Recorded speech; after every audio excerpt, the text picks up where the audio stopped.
아멘. 제가 과거에 사역할 때 일인데 교회에 잘 나오지 않는 성도님이 있었습니다. 그런데 한동안 잘 나오지 않다가 갑자기 오전 예배를 또 꾸준하게 나오시더라고요. 그런데 딱 오전 예배만 드리고 교제나 식사도 안 하시고 또 어떤 모임도 잘 참석하지 않았습니다. 그렇게 한 몇 주 정도 이렇게 오시다가 제가 부목사 때였으니까 담임 목사님 신방을 받고 싶다 이렇게 해서 담임 목사님과 또 저와 또 여전도사님이 함께 신방을 찾아갔습니다. 그런데 장소가 찾다 보니까 어떤 사무실이더라고요. 사무실 갔는데 그분만 계신 게 아니라 한 두세 분이 같이 앉아 계시더라고요. 그래서 여기 앉아보시라고 하면서 어떤 제품을 소개해 주시고 그리고 이제 가입을 계속해서 강요를 당했습니다. 심지어 저랑 담임 목사님은 그 당시 목사님은 굉장히 황당해서 어떻게 해야 될지 못 모르고 있었는데 여전도사님은 가입까지 하려고 하시더라고요. 제가 간신히 막고 그곳에서 간신히 빠져나왔습니다. 아마도 막 다단계 이런 거였던 것 같은데 신방이라 하고 갔다가 그 제품을 판매를 계속 강요당하고 안 한다고 했을 때 그 제품이 얼마나 좋은지를 계속 들어야 되는 그 상황 가운데서 저희 교역자들은 또 그 성도의 또 사정을 살펴야 되기 때문에 중간중간 질문도 하고 서로 이런 눈치 싸움이 오가는 그런 상황에 처해진 적이 있었습니다. 돌아오면서 차 안에서 많은 생각을 했습니다. 우리가 다니는 이 교회가 과연 무엇일까? 우리가 사람들의 모임이다라고 생각할 수도 있죠. 그런데 이 사람들의 모임은 맞지만 그 앞에 반드시 전제되어야 하는 것은 바로 유일하신 하나님에 대한 믿음과 삶의 고백이 있는 그 사람들의 모임이라는 것입니다. 오늘 본문에서는 예수님께서 본격적인 사역을 시작하는 그 시점에 서술된 내용입니다. 요한복음 2장은 가나홀레 사건 이후에 쓰여진 사건이죠. 1장을 보면 예수님께서 세례 요한에게 세례를 받으시고 그리고 이어서 제자들을 부르십니다. 1장이 그래서 본격적인 예수님의 사역을 준비하는 그 과정이 기록되어 있고 2장부터는 예수님의 사역의 어떻게 보면 출발점이라고 볼 수 있는 내용들이 있습니다. 그 첫 번째가 가나 혼인잔치이고 그리고 오늘 본문인 두 번째가 성전을 청결하게 하시는 사건입니다.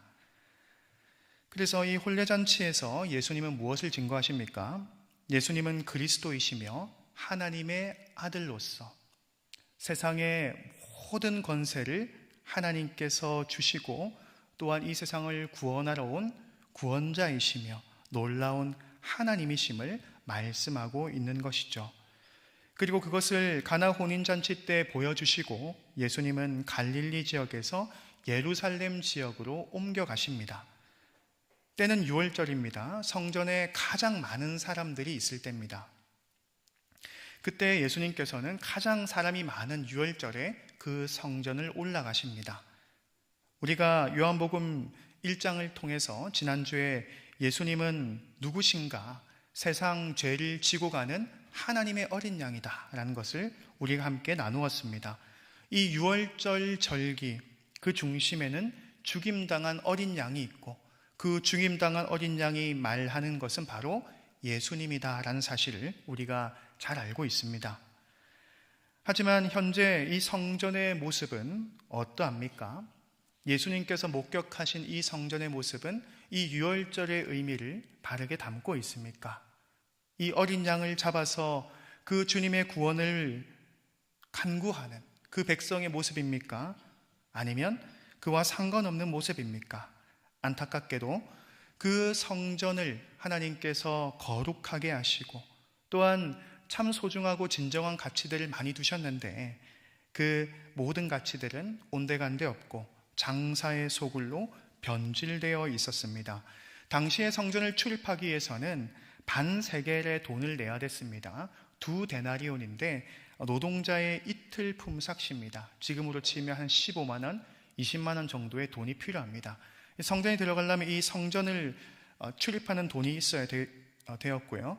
그리고 집부터 이 가축을 가져오기 힘드니까 어떻게 합니까? 가축을 사서 바로 바치는 이 제사를 드렸다는 것이죠.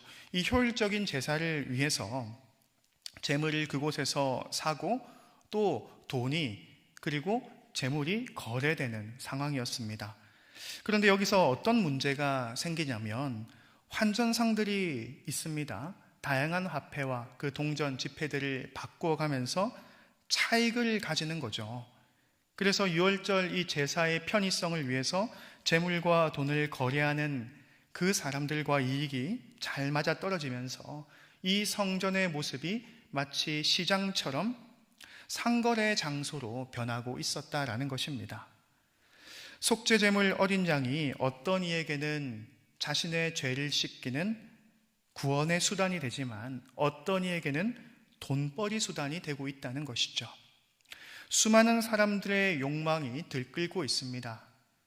그리고 분주해집니다. 물론 상황상 더 효율적이고 어쩔 수 없었다라고 핑계를 댈 수도 있지만 그 누구도 그 상황 가운데 손 쓰지 않고 그대로 내버려 두고 있다라는 것이죠. 이 유월절에 가장 많은 사람들이 모여서 인산인해를 이루고 이러한 성전의 모습을 예수님께서는 목격하셨습니다. 이 유월절이 왜 생겨났습니까? 하나님께서 애굽에 종살이하던 그 자기 백성을 모세를 통해서 구출해 주시고자 하나님의 구원을 보여주신 것이 바로 유월절의 의미이죠. 심판을 벗어난 그들의 모습들은 하나님의 은혜만을 찬양할 수밖에 없었습니다. 자신의 공로나 자신의 힘으로 구원을 받은 것이 아니라 오직 피 흘리고 죽임당한 어린 양, 그 생명의 대가로서 그들이 용서받고 심판을 면했던 것이죠. 그 어린 양이 말하는 것이 누굽니까? 바로 예수님이죠. 그래서 예수님이 이제 오셔서 그 성전의 주인으로서 당도하셨습니다. 그런데 예수님을 알아보지 못합니다. 계속해서 그 어린 양을 사고 팔면서 그 환차익을 추구하는 사람들로 인산인해를 이루고 있다는 것입니다. 이에 예수님께서는 특단의 조치를 취하시죠. 노끈으로 채찍을 만드셔서 거래되고 있는 양과 소와 비둘기를 성전 밖으로 쫓으셨다라고 본문은 말씀합니다. 환전하는 자의 동전도 쏟으셨다, 상도 엎으셨다라고 말씀을 합니다. 우리가 아는 바 예수님은 온유하시고 겸손하신 분이죠. 좀 어울리지 않는 모습 같지 않습니까? 사랑과 긍휼로 이 땅에 오셨는데 왜 이렇게 난폭한 행동을 하실까라는 생각을 가질 수가 있겠습니다. 우리 주님께서는 진리에 대한 부분을 엄격하게 말씀하십니다. 사랑도 많으시지만 공의와 정의의 하나님이시기 때문에 변질된 이 성전의 질서를 바로 잡고자 그 채찍을 드시는 분이다라는 것을 알게 됩니다. 바리새인들에게도 독사의 자식들이다라고 말씀을 하셨지 않습니까? 그래서 학자들은 이 매매와 환전을 통해서 수익을 얻는 자들이 이 대제사장의 무리들과 아마도 결탁되어 있을 것이다 라고 보고 있습니다. 제사장들은 그 사람들에게 자리세를 받고 그리고 어떻게 보면 그 자리를 내주는 것이죠. 더 좋은 자리를 잡고 더 많은 돈을 버는 그 상황이 생겨난 겁니다. 많은 사람들이 모이니까 아마도 더 좋은 자리가 아니다고 할지라도 구석진 곳이라도 내가 이곳에 상을 펴고 성전에 드나든 사람에게 속죄제물을 팔아서 돈을 벌 그 궁리를 많은 사람들이 아마도 했을 것입니다. 오늘 본문에서 이 성전에 대한 정의를 예수님께서는 말씀하십니다. 상거래의 장소가 아니라 나의 돈을 버는 장소가 아니라 바로 아버지의 집이다 라고 말씀하십니다. 우리 16절 말씀 같이 한번 읽어보도록 하겠습니다. 16절입니다. 시작. 비둘기 파는 사람들에게 이르시되 이것을 여기서 가져가라. 내 아버지의 집으로 장사하는 집을 만들지 말라 하시니. 아멘. 성전은 하나님 아버지의 집입니다. 아버지가 거하시는 곳이죠. 물론 하나님은 편재하십니다. 모든 시공간을 뛰어넘어서 어디든 계시는 하나님이십니다. 하지만 성전을 특별한 하나님의 장소로 삼으셨습니다. 자기 백성의 죄를 용서하시고 그 백성을 만나 주시는 귀하고 복되고 특별한 장소로 하나님께서는 삼으셨다라는 것이죠. 성전은 예배의 장소입니다. 오직 하나님만을 높이는 장소입니다. 하나님을 경배하기 위해서, 제사 드리기 위해서, 예배 드리기 위해서 하나님께서는 성전을 허락하셨습니다. 그런데 그 의미를 상실해 갑니다. 변질되어 갑니다. 양을 죽이고 소를 잡고 비둘기를 잡고 있지만 의식만 남아 있습니다. 그 본질과 그 가치가 온데간데 없이 그 껍데기만 남아 있다라는 것이죠. 우리 주님께서는 말씀하셨습니다. 결코 종은 두 주인을 섬길 수 없다. 하나님과 재물을 겸하여 섬길 수가 결코 없다라고 분명히 우리 주님께서는 말씀하셨습니다. 하나님도 섬기고 재물도 섬기고 그것은 그 사람이 잘한다고 해서 되는 것이 아니라 아예 불가능한 것이다라고 분명히 주님께서는 못 박으셨습니다. 세속적인 이익을 추구하는 사람, 출세를 원하는 사람, 돈벌이 수단으로 삼는 사람, 명예를 더욱더 높이려고 하는 사람, 그 수많은 사람들이 들끓고 있습니다. 여호수아가 선포했죠. 오늘 네가 섬길 자를 택하라. 그 말씀 앞에서 우리는 누구를 택해야 할까요? 하나님을 택해야 하겠습니까? 아니면 하나님보다 나의 세속적인 그 가치를 택해야 하겠습니까? 점차 변질되는 것을 그들은 알지 못한 채 그 성전이신 예수님이 예루살렘 성전에 당도하셨는데도 그들은 여전히 물건을 사고 팔면서 돈을 버는 장소로 성전을 사용하고 있었다라는 것이죠. 요한복음과는 다르게 마태마가 누가 이 공간복음에서는 성전은 만민이 기도하는 집이다 라고 좀 더 구체적으로 서술하고 있습니다. 기도는 하나님과 우리의 만남, 그 대화를 말씀합니다. 아버지의 집, 아버지께 기도하는 집, 당신의 눈과 마음과 뜻이 머무는 곳, 그곳이 바로 성전이라는 것입니다. 그래서 당신의 거룩함이 이 공간을 차지하고 당신의 진리와 질서가 편만하게 펼쳐지는 그곳이 바로 성전이라는 것이죠. 성전이 지어진 원래 이유, 목적과 용도는 이러하기 때문에 그 성전의 목적과 이유대로 잘 보존하고 지켜야 하는 책무가 그들에게는 있었다라는 것입니다. 그 예수님의 채찍질하는 행동에 유대인 무리들은 동요합니다. 그리고 그들은 그럴듯한 논리로 예수님을 몰아세웁니다. 예수님, 당신이 과연 메시아인가라고 반박을 합니다. 18절 말씀을 보면 쉽게 말해서 이런 난동을 부리는 사람이 어떻게 메시아일 수 있겠느냐라는 그런 논지입니다. 이렇게 성전에 난동을 피우는 이 사람이 어떻게 메시아일 수 있겠느냐? 어쩌면 그럴듯해 보이는 말이죠. 메시아는 이럴 수 없다. 어떻게 보면 논리적인 말 같습니다. 하지만 자신이 생각하는 그 메시아의 자질과 조건에 함몰된 것이죠. 주님은 이러하실 거야. 그 스스로의 생각에 갇혀버린 것입니다. 우리의 그릇된 생각과 요구에 무조건 맞춰주시는 분이 아니라는 것을 우리는 기억해야 합니다. 끊임없이 우리의 그릇된 생각과 아주 편협한 아집과 고집 가운데 하나님을 가둘 수는 없습니다. 왜곡된 개념이면 개념일수록 더욱 그렇죠. 우리는 늘 자신의 기준과 관점에 주님을 우겨넣지 않도록 색안경을 끊임없이 깨트리는 그 개혁의 작업을 해나가야 한다라는 것이죠. 이런 무리에게 주님은 이렇게 대답하십니다. 우리 19절 말씀을 같이 한번 읽어보도록 하겠습니다. 19절 말씀입니다. 시작. 예수께서 대답하여 이르시되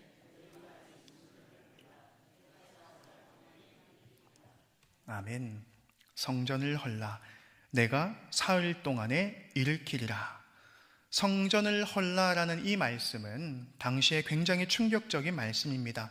20절 말씀처럼 이 성전을 짓는데 46년의 기간이 걸렸습니다.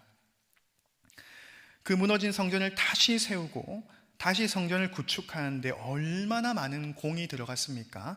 그런데 그것을 헐라라고 하는 그 말이 유대인들에게는 굉장히 불편한 도발이 되죠.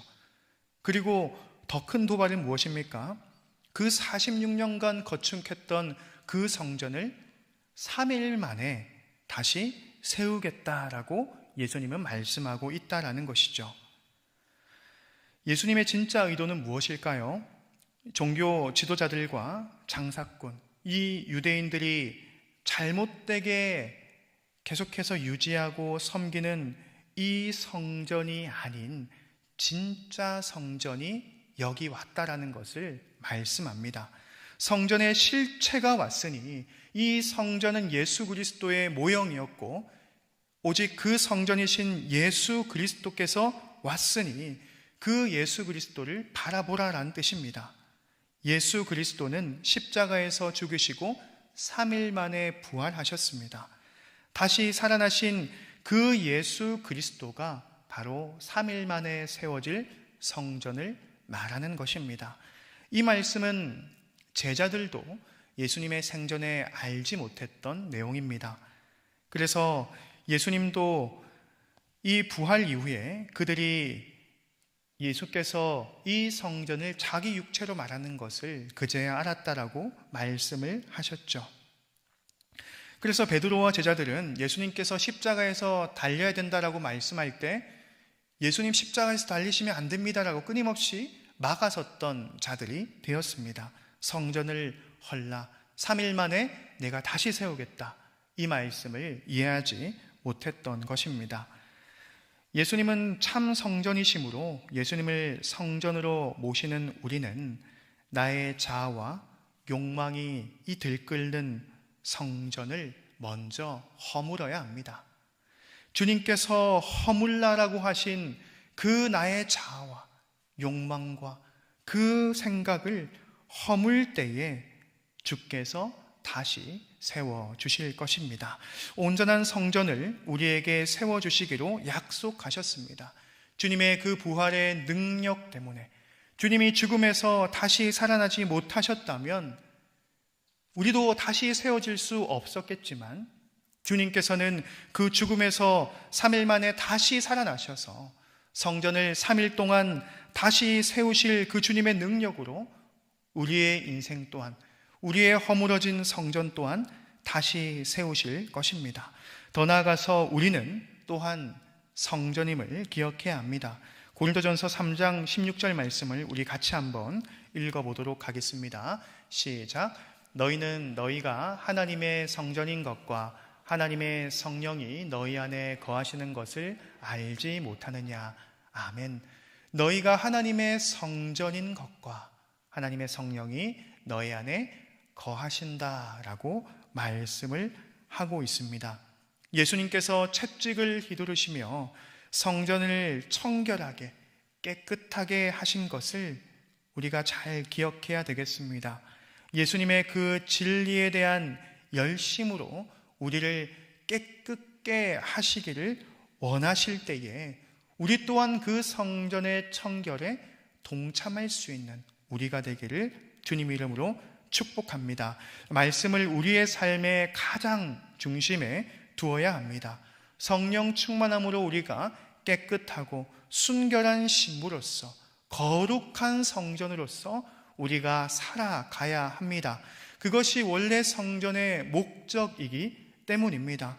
우리는 끊임없이 변질되고 왜곡되지만 우리 주님께서 원하시는 그 성전의 모습은 깨끗한 성전, 그 성전의 본질과 목적을 잘 이행하는 성전임을 우리가 알므로 성전을 깨끗하러 오신 그 예루살렘에 오신 주님의 발걸음을 우리가 기억하면서 주님이 원하시는 그 성전 청결에 동참할 수 있는 우리가 되어야 한다라는 것이죠. 우리의 마음 가운데 끊임없이 영적인 잡상인들이 왔다 갔다 합니다.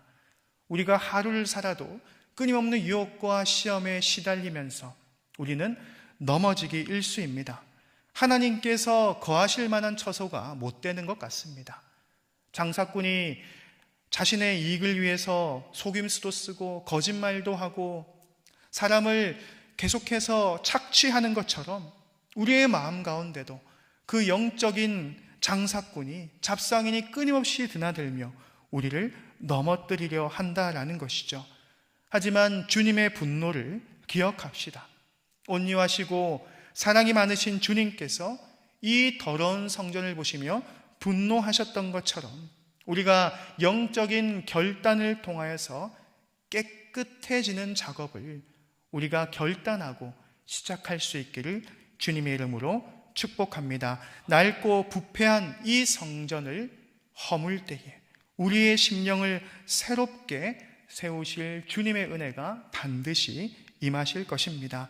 하나님이 기뻐하지 않는 내 이 성전 안에 불순물이 있다면 깨끗하고 거룩하게 단장시키기를 계획하시는 우리 주님의 손을 붙잡고 나아가시는 우리 귀한 성도님들 되시길 주님의 이름으로 축복합니다. 오늘 말씀을 기억하시고